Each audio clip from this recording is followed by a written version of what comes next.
Hello everyone, कैसे हैं आप सब। मैं आपका दोस्त Prince Kumar IAS target with JSC पर स्वागत करता हूं।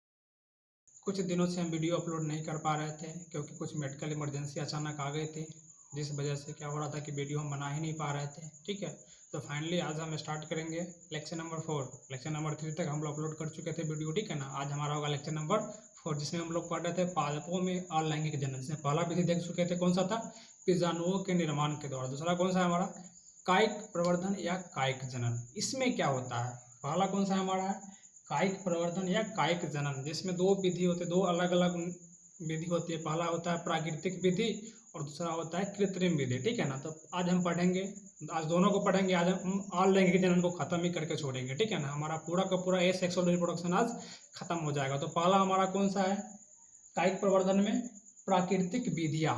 प्राकृतिक विधियाँ में क्या होती है कि कायिक जनन जो एक ऐसी है जिसमें क्या होता है, कायिक जनन की प्राकृतिक विधियों में क्या होता है कि मातृ पादप शरीर का कोई भाग अलग हो जाता है, ठीक है। और जो उपयुक्त सुटेबल इन्वायरमेंटल कंडीशन, मतलब उसके अगर वातावरण इसके अनुकूल होता है तो क्या होता है, वो नए पौधों का विकास कर लेता है, ठीक है ना। तो क्या होता है प्राकृतिक विधिया में कि कोई पादप है, ठीक है ना, उस पादप शरीर से कोई भाग क्या होता है वहाँ से अलग हो जाता है, और अलग होने के बाद उसको सुटेबल कंडीशन में, इन्वायरमेंटल कंडीशन अगर अच्छा मिलता है, वहाँ पे क्या करता है, ग्रो करता है और नए पौधों का विकास कर लेता है, ठीक है ना। उसी को हम लोग क्या बोलते हैं, कायिक प्रवर्धन या कायिक जनन कहते हैं, ठीक है। समझ में आ गया आपको कायिक प्रवर्धन क्या होता है, एक बार फिर से सुन लीजिए। कोई प्लांट है, कोई पौधा, ठीक है, ऐसा कोई भाग क्या होता है इस शरीर से अलग हो जाता है, और अलग होने के बाद क्या होता है कि अगर उसके कंडीशन उसके अनुकूल होता है तो क्या होता है, वह वहाँ पे नया पौधों का विकास कर लेता है, ठीक है ना। और जिस भाग से होता है विकास, जो भाग अलग होता है जिससे नया पौधों का विकास होता है, उसको हम लोग बोलते हैं कायिक प्रवर्ध वेजिटेटिव प्रोपाग्यूल्स, ठीक है ना। यहाँ पे डेफिनेशन भी दिया हुआ है, क्या लिखा हुआ है, कायिक जनन की प्राकृतिक विधियों में मातृ पादप शरीर का कोई भाग अलग हो जाता है जो उपयुक्त सुटेबल इन्वायरमेंटल कंडीशन, वातावरण में क्या होता है एक अलग पादप का विकास कर लेता है, ठीक है ना। और जिस भाग के द्वारा नए पादप का निर्माण होता है उसे हम लोग क्या कहते हैं, कायिक प्रवर्ध यानी कि वेजिटेटिव प्रोपाग्यूल्स कहते हैं। क्या कहते हैं, वेजिटेटिव प्रोपाग्यूल्स कहते हैं, ठीक है। तो बच्चों एक मिनट, तो क्या कहते हैं, वेजिटेटिव प्रोपाग्यूल्स कहते हैं, ठीक है।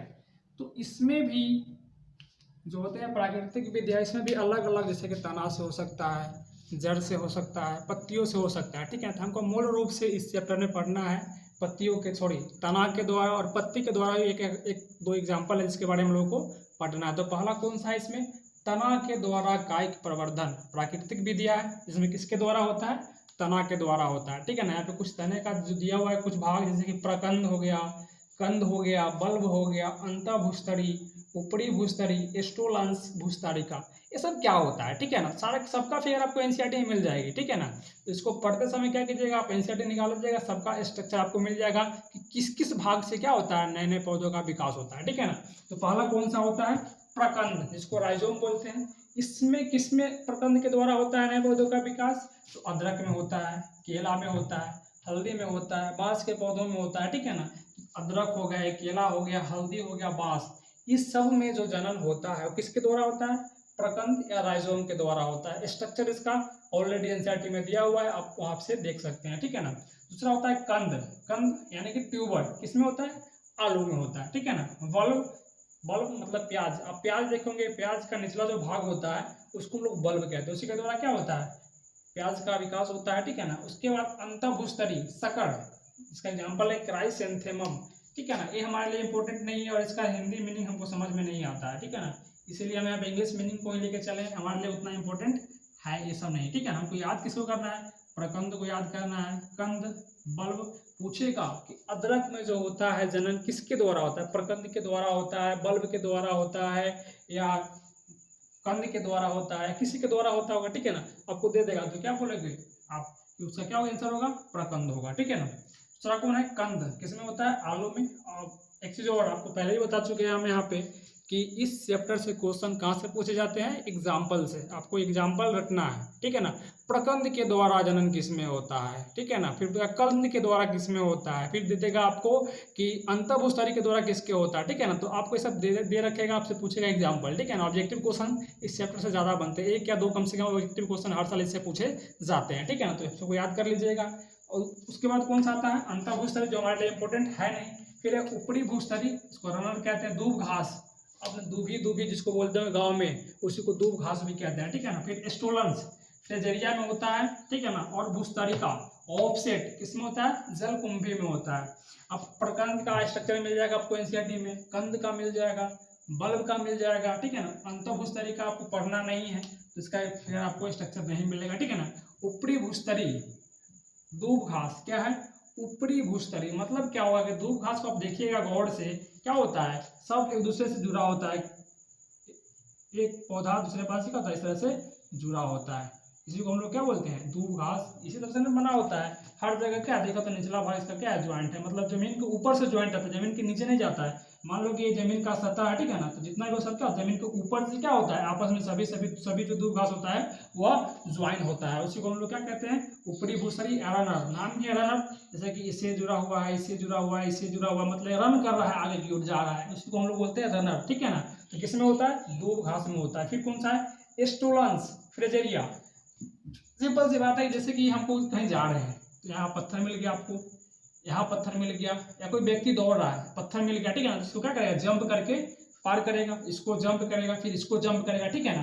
तो जैसे कि यहाँ पे जंप कर रहा है, यहाँ क्या है कि डायरेक्ट जा रहा है, लेकिन यहाँ पे जंप कर रहा है, और जंप करके क्या हो रहा है, यहाँ नया पौधा सिर्फ जंप करके निकला, फिर यहाँ बन रहा, फिर यहाँ बना, ठीक है ना। इसी को हम लोग बोलते हैं स्टोलन्स। कुछ इस तरह का होता है, किसमें होता है, फ्रेजेरिया में होता है। और दूसरा अगला कौन सा है, भूस्तरिका ऑफसेट, किसमें होता है, जलकुंभी में। इसका भी आपको मिल जाएगा एनसीईआरटी में स्ट्रक्चर, ठीक है ना। सारे को आप देख लीजिएगा और याद क्या करना है आपको, सिर्फ और सिर्फ एग्जाम्पल। अदरक में किसके द्वारा होता है, आलू में किसके द्वारा होता है, प्याज में किसके द्वारा होता है, दूब घास में किसके द्वारा होता है, फ्रेजेरिया में किसके द्वारा होता है, जलकुंभी में किसके द्वारा होता है, ठीक है ना। ये सब आपको पूछा जाएगा। हमारे लिए इसके अलावा कुछ इंपॉर्टेंट नहीं है, जो है हमारे लिए यही है। जब भी क्वेश्चन पूछेगा इस सेक्शन से तो यहीं से पूछेगा, अलग से पूछने का कोई सवाल ही नहीं होता है, ठीक है ना। तो तना के द्वारा कायिक प्रवर्धन किस किस भाग से होता है बता दिया आपको, ठीक है ना। अब एक एग्जाम्पल पढ़ना है पत्तियों के द्वारा, ठीक है ना। पत्ती जो होते हैं लीफ, उसके द्वारा भी क्या होता है, कायिक प्रवर्धन होते हैं। जैसे कि ब्रायोफाइलम, ब्रायोफाइलम एक पौधा होता है, ठीक है, जिसमें क्या होता है कि पत्तियां होती है। पत्तियां का कोई किनारा अगर कट जाता है, ठीक है ना, तो कटने वाला किनारा से क्या निकलता है, कलिका निकलती है बाहर की ओर, ठीक है ना। जैसे कि देख लीजिए, यहाँ मान लेते कोई यहाँ पे ब्रायोफाइलम का पत्ती है, ठीक है ना। यहाँ से कटा हुआ भाग है, यहाँ कटा हुआ भाग, यहाँ से क्या कलिका निकलेगा बाहर की ओर, ठीक है ना। और एक कलिका यहाँ से अलग हो जाता है और नए ब्रायोफिलम या नए पौधों का विकास कर लेता है। उसी को हम लोग क्या कहते हैं, उसको हम लोग बोलते हैं अपस्थानिक कलिका, ठीक है ना। तो क्या हुआ कि ब्रायोफाइलम के पत्तियों में कटे हुए भाग से क्या निकलता है, एक कलिका निकलता है। उस कलिका को हम लोग बोलते हैं अपस्थानिक कलिका, एडवेंटेशियस बर्ड्स, ठीक है, जिसके द्वारा क्या होता है, नए पौधों का विकास होता है। लिखा हुआ है यहाँ पे कि पत्थर चट्टा, इसको ब्रायोफिलम को पत्थर चट्टा भी कहा जाता है। पत्थर चट्टा या ब्रायोफिलम एग्जाम्पल है किसका, पत्तियों द्वारा कायिक प्रवर्धन का, जिसमें लिखा हुआ है कि इसके पत्तियों के किनारे कटे भाग से, मतलब कि जो पत्ती के किनारे होते हैं कटे भाग से क्या होता है, एक कलिका बाहर की ओर निकलती है। इस कलिका को हम लोग क्या कहते हैं, अपस्थानिक कलिका कहते हैं। जो मातृ शरीर से, पूरा मदर प्लांट है ना, इसे क्या होगा, ये अलग होगा और अलग होने के बाद नए पौधों का विकास कर लेता है, ठीक है ना। तो आपको इसका एग्जाम्पल याद करना है कि पत्थरचट्टा या ब्रायोफाइलम में किसके द्वारा होता है, पत्तियों के द्वारा होता है, जड़ के द्वारा होता है, तना के द्वारा होता है, ठीक है ना। ऐसे क्वेश्चन यहाँ से पूछे जाते हैं, इसको भी आप याद कर लीजिएगा, ठीक है ना। यहाँ पे एक नोट लिखा हुआ है, नोट पॉइंट लिखा हुआ है, जलकुंभी। जलकुंभी को बंगाल का आतंक कहा जाता है। आतंक कहने का क्या मतलब है, जलकुंभी जो है एक जलीय पौधा है, नाम है जलकुंभी, जल में रहने वाला पौधा है, ठीक है ना। यह विदेशी पौधा है। इसका जो फूल होता है ना, बहुत आकर्षक होता है। इसी चक्कर में क्या हुआ, हमारे जो भारतीय जो थे क्या बहुत ज़्यादा होशियार थे। क्या हुआ कि जलकुंभी का फूल बहुत अच्छा था, तालाब को बहुत हरा भरा बना देता था। तो क्या किया उन्होंने कि उस पौधे को लाके अपने भारत में लगा दे। कहाँ पे, बंगाल का ना, तो बंगाल में लगाया गया। लगाने के बाद क्या हुआ कि इसका जो वृद्धि दर इतना तेजी से हो रहा था ना कि सारा का सारा ऑक्सीजन जो था सोख लेता था जलकुंभी का पौधा है, जिसके कारण क्या जितने भी जलीय जीव था जैसे कि मछली हो गया और भी जलीय जीव होते सबका कारण क्या होगा, सब ऑक्सीजन तो सोख लिया जलकुंभी, सारा का सारा ऑक्सीजन डिमांड जो था वो कौन ले लिया, जलकुंभी ले लिया। तो मछली के लिए ऑक्सीजन बचा ही नहीं, तो क्या हुआ, सारा का सारा मछली क्या हो गया, वहाँ का समाप्त हो गया, मर गया, ठीक है ना। इसलिए इसको बोला जाता है बंगाल का आतंक। क्यों कहा जाता है बंगाल का आतंक, क्योंकि जहाँ ये हो जाएगा, ठीक है ना, वहाँ का जितने भी जलीय जीव होंगे सब क्या हो जाएंगे, खत्म हो जाएंगे। क्यों, क्योंकि ऑक्सीजन का जो सप्लाई होता है वह घट जाता है। क्यों घट जाता है, वो सारा का सारा ऑक्सीजन जो है जलकुंभी सोख लेता है, उसके लिए ऑक्सीजन बचता ही नहीं है, ठीक है ना। इसीलिए इसको क्या कहा जाता है, जलकुंभी को बंगाल का आतंक कहा जाता है, ठीक है ना। अगेन ये हमारे लिए क्या है, बहुत ज्यादा इंपॉर्टेंट है, पूछा जाता है कि बंगाल का आतंक किसे कहा जाता है, जलकुंभी को कहा जाता है, ठीक है ना। और इसके बारे में डिटेल में पढ़ना है हमको इसी 12th के लास्ट चैप्टर हमारा जो है पर्यावरणीय मुद्दे, इन्वायरमेंटल इशू, उसमें हम इसके बारे में डिटेल में डिस्कस करेंगे, ठीक है ना।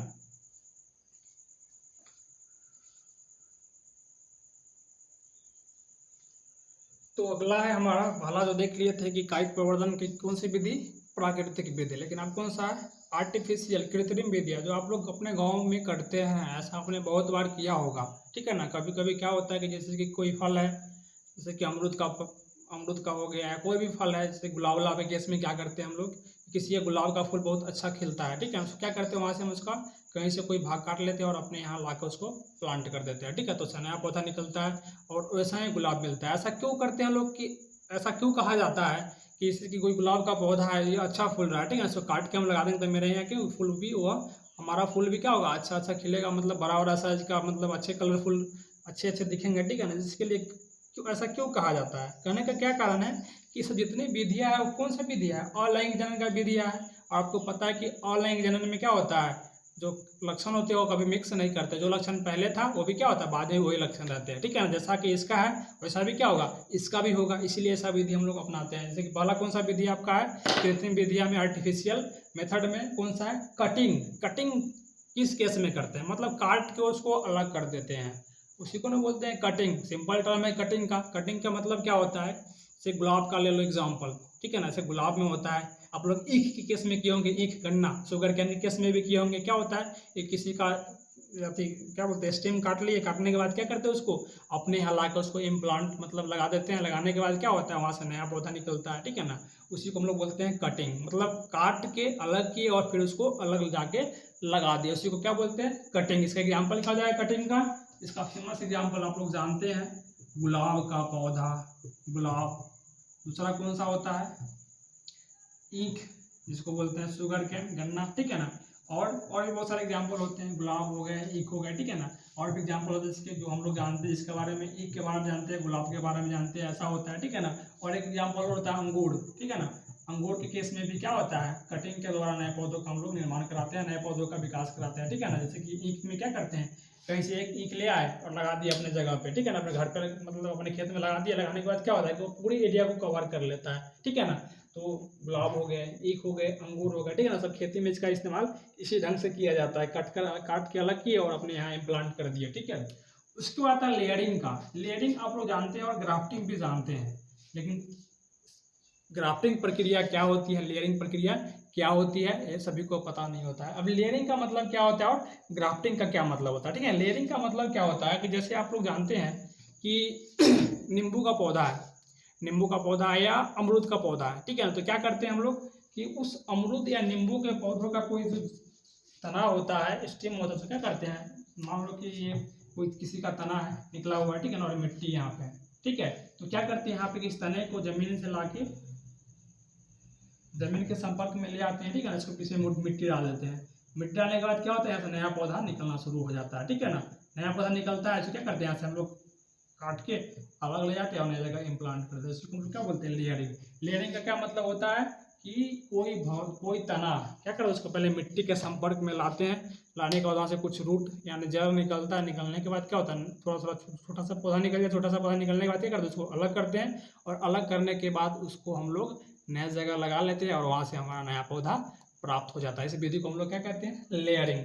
और दूसरा कौन सा है, ग्राफ्टिंग। ग्राफ्टिंग भी आप लोग किए होंगे, जैसे कि मान लो कोई पौधा है, ठीक है ना, आम का पौधा है, कोई और पौधा है, ठीक है ना, बहुत सारा विशाल आम का पौधा बहुत विशाल होता है। अब क्या करना है, हमको नया आम का पौधा लगाना है और उसी टाइप का चाहिए, जैसा फल उसमें है वैसा फल हमको चाहिए। तो क्या करेंगे हम वहाँ पे कि जहाँ से जो पतला सा स्टीम होता है, पतला सा जहाँ पे तना होता है, ठीक है ना, उस भाग को क्या करते हैं वहाँ पे मिट्टी से कवर करके उसको कपड़ा से लपेट के बांध देते हैं। बांधने के कुछ दिनों बाद क्या होता है, उसको वहाँ से काट कर अलग करते हैं और नया जगह इम्प्लांट करते हैं। वहाँ से क्या होता है, नया पौधा का विकास हो जाता है। उसको हम लोग क्या कहते हैं, ग्राफ्टिंग। आपको कटिंग समझ में आया, लेयरिंग समझ में आया, ग्राफ्टिंग समझ में आया, ठीक है। सबका एग्जाम्पल क्या क्या होता है हम यहाँ पे नोट डाउन करते हैं, ठीक है। तो आपका कटिंग एग्जाम्पल कौन सा हो गया, गुलाब हो गया, ईख हो गया, अंगूर हो गया, ठीक है ना। लेयरिंग का एग्जाम्पल होता है लीची, अनार, संतरा। इसका एग्जाम्पल क्या होता है, लीची होता है, अनार होता है, ठीक है ना। फिर क्या होता है, संतरा होता है, ठीक है ना, और ये बहुत सारे होते हैं। और आपका ग्राफ्टिंग का एग्जाम्पल होता है कौन सा होता है, आम का पौधा होता है, ठीक है ना, आम होता है, सेब होता है, ठीक है। सब में किसके द्वारा किया जाता है, ग्राफ्टिंग। ये सब कुछ है नहीं, सब सिंपल टर्म है, ठीक है ना। लेयरिंग और ग्राफ्टिंग का मतलब क्या होता है, लगभग लगभग सेम ही होता है, लेकिन दोनों का अलग अलग टर्म होता है, दोनों का प्रक्रिया अलग होता है, प्रोसेस अलग होता है, ठीक है ना। तो लेयरिंग का मतलब क्या होता है कि पहले किसी स्टेम को मिट्टी के संपर्क में लाएंगे, उसको मिट्टी डालेंगे, वहाँ से क्या होगा, नया पौधा निकल जाएगा, उसको हम लोग बोलते हैं लेयरिंग। और ग्राफ्टिंग का मतलब क्या होता है कि ग्राफ्टिंग का मतलब क्या होता है कि जैसे कोई तना को हम लोग क्या कर दिए, उसको मिट्टी के संपर्क में लाते हैं, लेकिन क्या करते हैं उसको हवे में, मतलब कहीं हवा में निकला हुआ है ब्रांच, उसी पतले से ब्रांच में मिट्टी डाल के क्या करते हैं, उसको कपड़े से लपेट के काट के उसको अलग कर देते हैं, उसी को हम लोग बोलते हैं ग्राफ्टिंग। लेयरिंग का मतलब समझ में आ गया आपको। ग्राफ्टिंग का लेयरिंग क्यों कहते हैं, लेयरिंग का मतलब क्या होता है कि जो कोई पौधा मान लें कि संतरा का पौधा हुआ, लीची का पौधा हो, ठीक है ना, उसके लेयर को पहले क्या करते हैं किसी चीज़ से शार्प ब्लेड से उसको क्या करते हैं, उसके लेयर को हटा देते हैं वहाँ से, और लेयर हटाने के बाद उसको मिट्टी के संपर्क में लाते हैं, ठीक है ना, वहाँ से नया पौधा का विकास होता है, ठीक है। तो आपको कटिंग समझ में आ गया होगा, लेयरिंग समझ में आ गया, ग्राफ्टिंग समझ में आ गया होगा, ठीक है ना। तो हमारा सारा का सारा और लैंगिक जनन क्या हो गया, यहाँ पे समाप्त हो गया, ठीक है ना। तो समाप्त हो गया, इसके बाद हम स्टार्ट करेंगे लैंगिक जनन कि लैंगिक जनन क्या होता है, ठीक है ना। उसके लिए आपको अगले वीडियो का वेट करना पड़ेगा, इंतजार करना पड़ेगा, ठीक है। दोस्तों अगर ये वीडियो आपको पसंद आई होगी तो हमारे वीडियो को लाइक करें, इस चैनल को सब्सक्राइब करें और अपने दोस्तों को शेयर करें, ठीक है। Thank you.